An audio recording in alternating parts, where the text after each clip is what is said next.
Everyone. आज हम लोग देखेंगे सेकेंड पार्ट लर्निंग का। हमने पहले देखा कि लर्निंग क्या है, कितने टाइप्स के होते हैं। आज हम देखेंगे वो कौन से फैक्टर्स हैं जिसके वजह से लर्निंग क्या हो रहा है, इन्फ्लुएंस हो रहा है, यानी कि लर्निंग पे कुछ असर पड़ रहा है, वो चाहे अच्छा हो बुरा हो। तो देखते हैं किन फैक्टर्स की वजह से हमारा जो लर्निंग का जो प्रोसेस है वो इन्फ्लुएंस होता है, यानी कि उसमें कुछ चेंजेस या बदलाव देखने को हमें मिलता है। तो पहला तो ये जो है, ये जो फैक्टर जो इन्फ्लुएंस कर रहे हैं, ये 3 टाइप के हैं।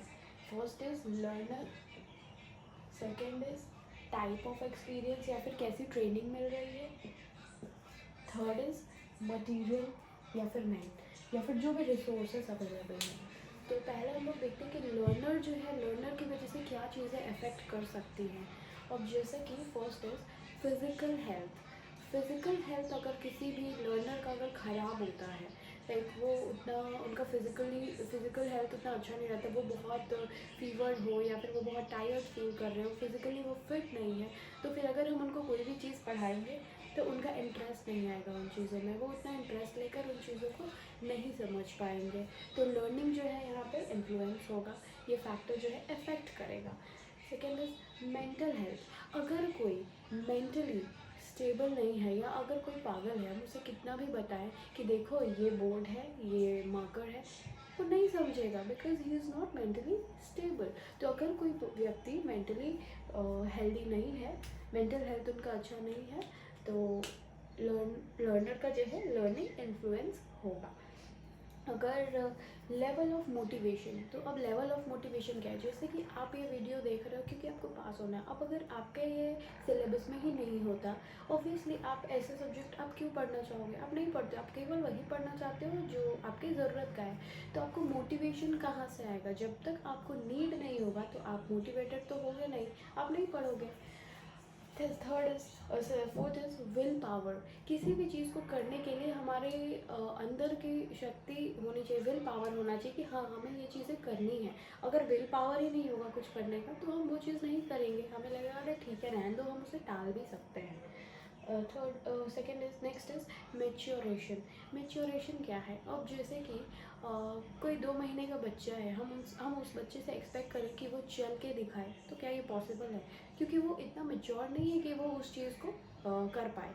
उसके लिए उतनी मेच्योरिटी भी होनी चाहिए।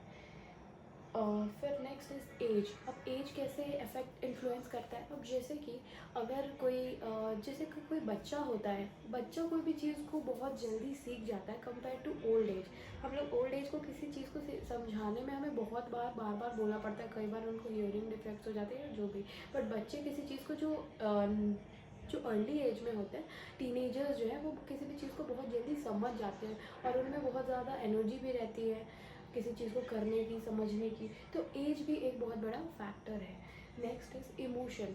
अगर किसी का इमोशनली अगर किसी का अभी अच्छा नहीं है, वो लाइक वो गुस्सा है या कुछ भी है, तो क्या होता है, या वो सैड है या वो एंग्री है, अगर मैं उनको उस चीज़ पे कितना भी फोकस कराऊँ, ये देखो ये है लर्निंग, आप ऐसे इसमें ये होता है, ऑब्वियसली उसका मूड ख़राब है, वो चीज़ों को वो नहीं समझ पाएगा। यही यही क्या है, emotion. So emotion is also one of the factor influencing learning. Next is sex. Sex का मतलब यहाँ पे जेंडर से है, मेल हो या फीमेल हो। जैसे कि हम सभी जानते हैं लड़कियों का इंटरेस्ट कुछ अलग होता है, लड़कों का इंटरेस्ट कुछ अलग होता है। अब जैसे कि लड़कियों को आप जितना भी ग्रुप चैट्स और इन चीज़ों में इन्वॉल्व करो, वो बहुत ज़्यादा इन्वॉल्व होगी, वो बहुत ज़्यादा इंटरेस्टेड होती हैं। अब जैसे कि लड़कियों का है चुगली करना, तो वो चुगलियाँ करेंगी। अब जैसे बॉयज़ का है, उनको आप गैजेट से रिलेटेड जितनी चीज़ें दोगे वो बहुत इंटरेस्ट लेके देखेंगे, सुनेंगे, समझेंगे, गेमिंग, गैजेट। लेकिन अब वही अगर उनको कोई किचन का कोई काम दे दो या कोई मेकअप से रिलेटेड कोई चीज़ें दे दो, वो उतना इंटरेस्ट नहीं लेंगे। तो लर्निंग कई बार क्या होता है, जो टॉपिक्स होते हैं वो जेंडर पे भी डिपेंड करता है कि कौन सा जेंडर कितना इंटरेस्टेड है उस चीज़ को करने के लिए, समझने के लिए। तो ये था लर्नर की वजह से जो चीज़ें इन्फ्लुएंस हो रही थी कि सीखने वाले में क्या प्रॉब्लम थी। अब हम लोग देखेंगे टाइप ऑफ एक्सपीरियंस, यानी कि जो टाइप ऑफ कैसा एक्सपीरियंस रहता है लर्नर का, या फिर वो कैसा, वो क्या चीज़ है, जो टॉपिक है वो कैसा है, कैसा ट्रेनिंग मिल रहा है, उसकी वजह से जो इफेक्ट हो रहा है। तो first is nature of learning experience. तो नेचर ऑफ लर्निंग एक्सपीरियंस क्या है, जैसे कि कोई भी चीज़ है, अब जैसे मैं आपको एक पूरा पिक्चर दिखा के कुछ पढ़ाऊँ या वीडियो दिखा के पढ़ाऊँ तो आप तुरंत समझ जाओगे। अब अगर मैं आपको पूरा बुक दे दूँ, ये देखो थेसिस है, ये पूरा पढ़ो, तो आप उतना पढ़ के समझना उतना टाइम नहीं देना चाहते हैं लोग। यूजुअली लोग जो शॉर्टकट की तरफ भी जाते हैं, तो और जो चीज़ें जो अट्रैक्टिव लगती है, जैसे आपको ब्लैक एंड वाइट दूँ आप नहीं प्रेफर करोगे, आपको मैं कलर बुक दूँ तो आप ज़्यादा अट्रैक्ट होगे उसकी तरफ। तो नेचर भी जो है, नेचर ऑफ लर्निंग एक्सपीरियंस भी जो है वो भी अच्छा होना चाहिए कि कैसा नेचर है जिस चीज़ से हम पढ़ रहे हैं। फिर क्या अमाउंट और लेंथ ऑफ मटेरियल, तो अमाउंट और लेंथ ऑफ मटेरियल का मतलब ये है कोई भी अगर छोटी चीज़ें हो आप तुरंत सीख जाओगे। अब फिर मैं कोई लेंथी चीज़ें आपको बताने लगूँ तो फिर आप भूल जाओगे। अब जैसे कि फॉर एग्ज़ाम्पल मैंने बोला ये एक लड़का है, इसको मैंने बोला सीधा जाना तो यहाँ पे मेरा घर आ जाएगा।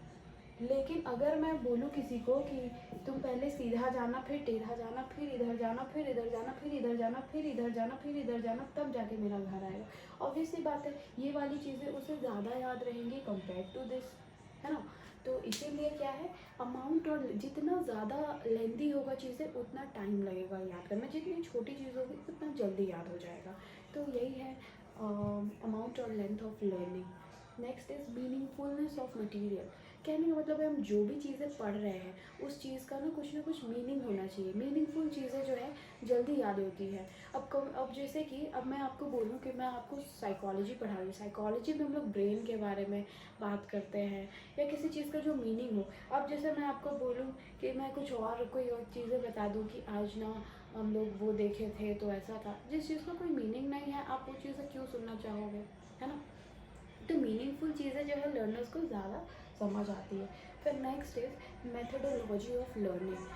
तो अब ये मेथडोलॉजी ऑफ लर्निंग क्या है कि अब हम लोग पढ़ाने के लिए कौन सा मेथड यूज़ कर रहे हैं, कौन सा टेक्निक यूज़ कर रहे हैं। अब जैसे कि कुछ चीज़ें प्रैक्टिकल बेस्ड चीज़ें होती है, अगर मैं आपको मुंह से बता दूं कि ऐसे सुई है उसको डर्मिस में डालना है, इतने डिग्री पे डालना है, तो आप नहीं समझ पाओगे अनलेस कि मैं आपको अगर वो चीज़ डेमोन्स्ट्रेट करके दिखाऊँ तो आप ज़्यादा समझोगे।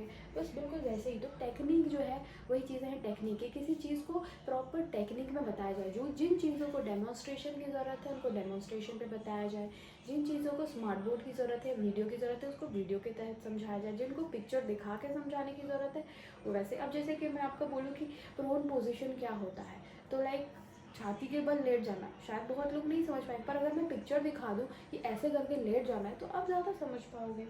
Next is correlation. तो ये मेथोडोलॉजी में ही आता है कोरिलेशन, यानी कि हम जब कोई भी चीज़ को पढ़ रहे हैं तो हम अगर उसको रिलेट करके पढ़ते हैं तो वो चीज़ें ज़्यादा समझ आती हैं।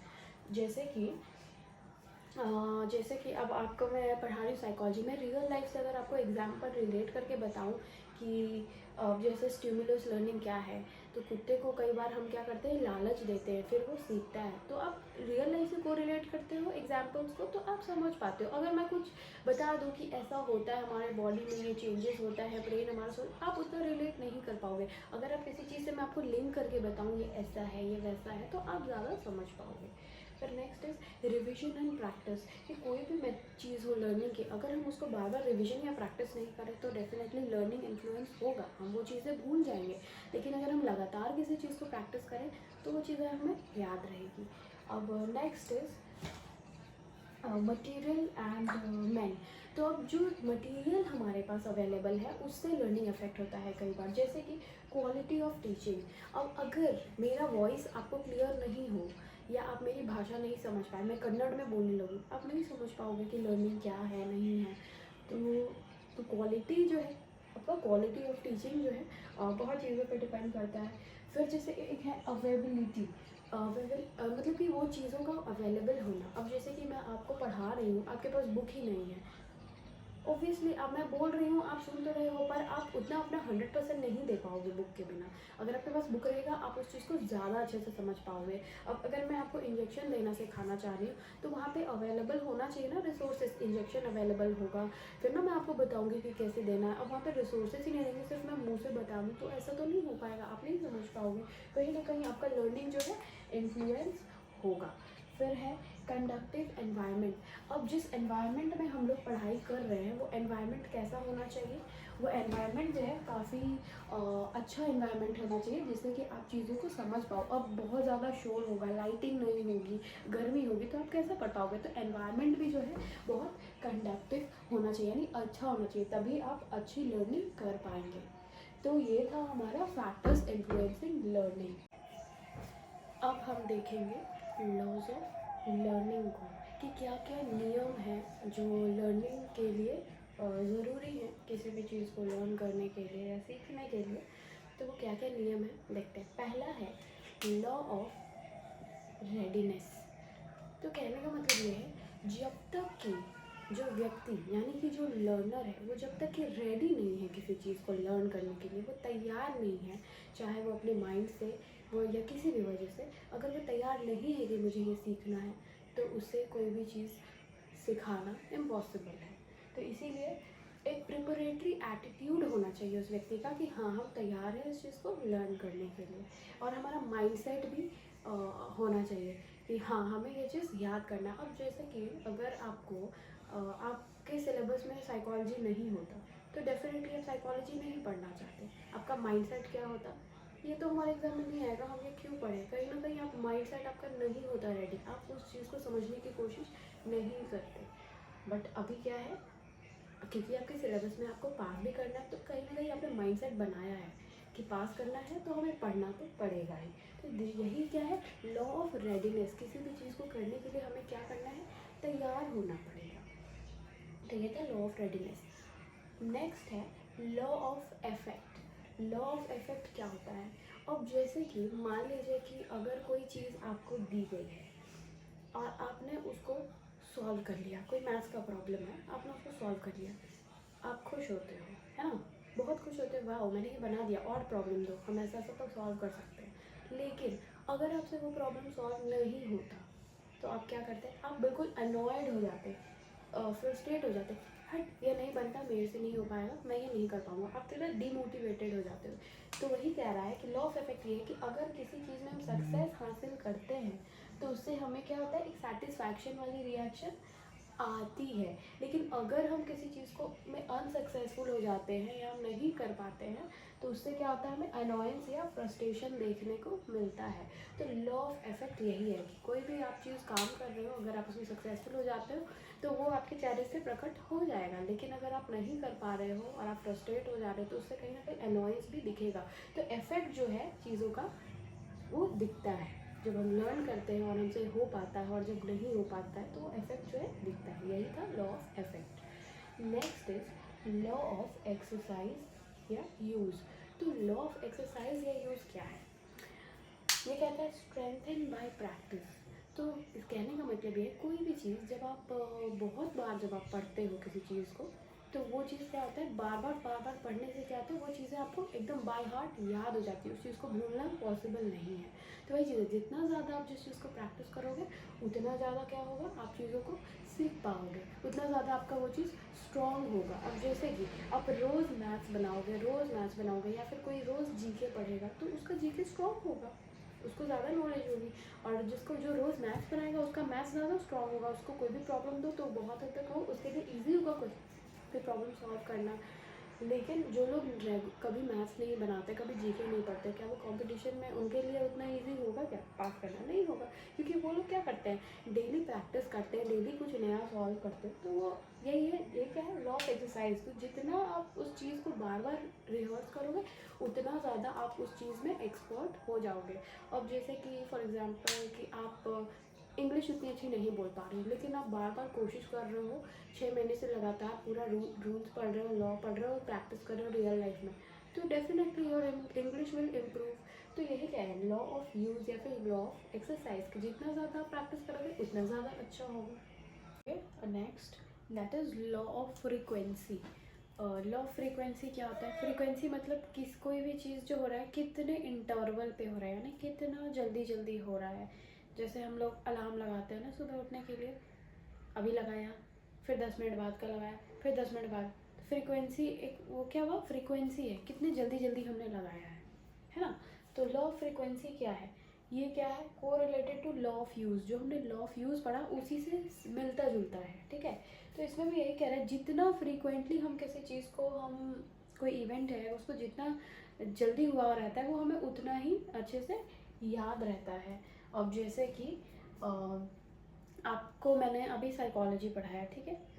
अब यही चीज़ मैं आपको 2 महीना बाद पूछूंगा कि मैंने आपको अभी क्या पढ़ाया था, तो आपको याद नहीं होगा। क्योंकि लेकिन अभी अगर तुरंत आपको मैं थोड़े कम फ्रीक्वेंसी के टाइम में, यानी कि अब मैं आपको 2 घंटे बाद पूछूं, तो थोड़ा बहुत हो सकता है कि आपको याद रहे कि आपने क्या पढ़ा था। लेकिन वही काफ़ी टाइम हो जाएगा तो फिर आपको याद नहीं रहेगा। तो वही है कि मोर frequent event, more stronger connection. तो जितना इमिडिएट वो इवेंट हुआ होगा उतना ही ज़्यादा आपको याद रहेगा, जितना पहले पुराना इवेंट होगा उतना कम आपको याद रहेगा। Next is law of disuse. तो लॉ ऑफ डिसयूज़ का मतलब क्या होता है, किसी चीज़ को जब हम यूज़ नहीं कर रहे हैं तो क्या होता है, लॉ ऑफ डिसयूज़। तो बिल्कुल वैसे ही, अब जैसे कोई चीज़ है अगर हम उसको रेगुलर नहीं पढ़ रहे हैं, तो नहीं कर रहे हैं, तो उससे क्या होता है, वो प्रैक्टिस नहीं कर रहे हैं, तो कहीं ना कहीं हमारा क्या है, वो डिके हो जा रहा है। अब जैसे कि आपने कभी कोई चैप्टर पढ़ा होगा हिस्ट्री का, ठीक है, हिस्ट्री नहीं तो ज्योग्राफी कोई चैप्टर, तो क्या आज आपको याद है एग्जैक्टली आपने क्या पढ़ा था? नहीं, ये नहीं याद है ना, क्योंकि अभी तुरंत में आपने नहीं पढ़ा है और आपने पढ़ा, आपने एग्जाम दिया और आप भूल गए। तो ये क्या हुआ, लॉ ऑफ डिसयूज, आपने उस चीज़ को करना भूल गए। कैसे करते थे, अब जैसे कि आप कोई ऐप यूज़ कर रहे होते हैं, कभी कोई ज़रूरत पड़ी, फिर ज़रूरत नहीं हुई, आपने अनइंस्टॉल कर दिया, फिर कभी दोबारा 2-3 साल बाद आपने इंस्टॉल किया, तो आपको याद नहीं आता ना भाई कहाँ पे गए थे, कैसे किया था, याद नहीं आ रहा है कौन सा स्टेप्स फॉलो किए थे। तो that is law of disuse. यही अगर आप रेगुलर कर रहे होते तो आपको वो चीज़ याद रहता है, क्योंकि आपने फ्रीक्वेंटली उस चीज़ को यूज़ किया है। अगर याद रहता तो that is law of frequency. अगर नहीं याद है तो लॉ ऑफ डिसयूज की वजह से आपको वो चीज़ें नहीं याद है। फिर है आपका law of recency. Law of recency भी जो है आपका इससे रिलेटेड है, लॉ ऑफ डिसयूज से उससे रिलेटेड है। वो कैसे बताती हूँ, ये इसमें भी क्या कह रहा है, मोर रिसेंट द एक्सरसाइज या event stronger is the connection, यानी कि जितनी जल्दी हमें जो चीज़ हुआ रहेगा वैसे। अब जैसे कि फॉर एग्जांपल, अब हमने किसी ने हमें अपना कोई नंबर नोट कराया, तो थोड़ा बहुत हमें याद रहता है, फिर यही आपसे कोई 10 मिनट बाद वो नंबर पूछ ले कि आपको याद रहता है वो नंबर? नहीं, this is what is law of recency. इसी को हम कहते हैं लॉ ऑफ रिसेंसी। नेक्स्ट हम लोग देखेंगे लॉ ऑफ प्रीमेसी। अब लॉ ऑफ प्रीमेसी क्या होता है, तो प्रीमेसी क्या है कि जब भी हम कोई नई चीज़ को सीख रहे होते हैं ना, तो हमारा इंटरेस्ट बहुत ज़्यादा नया होता है। अब जैसे कि आपने कोई नया फ़ोन ख़रीदा है या कोई भी नया गैजेट, तो नया फ़ोन ख़रीदा है तो आप बहुत ज़्यादा इंटरेस्टेड होते हैं, दिन भर मन करता है हाँ देखिए चला के क्या है, कौन सा फीचर है, नहीं है। तो आप पहली बार जब कोई चीज़ यूज़ कर रहे हो या आप कर रहे हो तो आप बहुत ज़्यादा इंटरेस्टेड रहते हो। फिर जब आप रेगुलर वही फ़ोन का, जब आपका 2 साल 3 साल हो जाता है, फिर आप उतना इंटरेस्टेड नहीं रहते हो। पहले नया रहता है तो आप कितना प्यार से उसको रखते हो, फिर जब पुराना रहता है तो फेंक के रखते हो। तो बिल्कुल वही क्या है, लॉ ऑफ प्रीमेसी, उसी से सिमिलर। जैसे कि कोई भी जब हम नई चीज़ों को सीखते हैं ना, न्यू थिंग या फिर न्यू लर्निंग जब हम करते हैं, तो हम बहुत ज़्यादा इंटरेस्टेड होते हैं। तो ये कह रहा है, first experience in learning always attracts more attention. तो जब भी हम कोई चीज़ पहली बार जब हम सीखते हैं तो हम जो है बहुत ज़्यादा अटेंशन उस चीज़ को देते हैं। फिर आपका है next is law of purpose. तो लॉ ऑफ पर्पस, तो इट इज़ वेरी क्लियर कि हर चीज़ का क्या है, हमारा क्या है, हम अगर कुछ भी कर रहे हैं तो एक पर्पस होता है। तो लॉ ऑफ पर्पस क्या है कि हर जो भी चीज़ हम करने जा रहे हैं उसका जो है क्लियर और डेफिनेट गोल होना चाहिए, हमारा कुछ उद्देश्य होना चाहिए कि हम जो करने जा रहे हैं वो क्यों करने जा रहे हैं। जैसे कि आप ये पढ़ रहे हो क्योंकि आपको एग्जाम में पास होना है, तो आपका पर्पस क्या है, पास होना। तो आपका पर्पस क्लियर है तो आप जो है इस लॉ को भी आप भी फॉलो कर रहे हो। अगर पर्पस नहीं होता तो आप नहीं पढ़ते। इसी तरीके से नेक्स्ट है लॉ ऑफ एसोसिएशन। अब लॉ ऑफ एसोसिएशन क्या होता है, कई बार ऐसा होता है कि हम चीज़ों को क्या करते हैं, रिलेट करते हैं। अब जैसे कि लॉर्ड कृष्णा, या क्लास में कोई बच्चा है कृष्णा, तो हमें याद रहता है कि लॉर्ड कृष्ण से हमें उस बच्चे का नाम लेते हमेशा याद आता है, कृष्ण जी का याद आता है। तो क्या होता है, हम एसोसिएट करते हैं, ऐसे याद करते हैं। जैसे कि काजू बोलते हैं तो काजू बर्फ़ी की भी याद आ जाती है कभी कभी, क्योंकि वो हमें पसंद है या जो भी रीज़न हो। तो क्या करते हैं, हम एसोसिएट करते हैं। अब जैसे कि किसी भी चीज़ को जो हम किसी से रिलेट करके पढ़ते हैं, relating one thing to another, तो उसी को हम क्या कहते हैं, लॉ ऑफ एसोसिएशन। अब जैसे कि ताजमहल, अब कोई ताजमहल का नाम ले तो आपके एक इमेज बनता है ना आंखों के आगे, वाइट कलर का मार्बल का ताजमहल। तो ताजमहल से हम लोग क्या एसोसिएट करते हैं, वाइट मार्बल। तो this is what was law of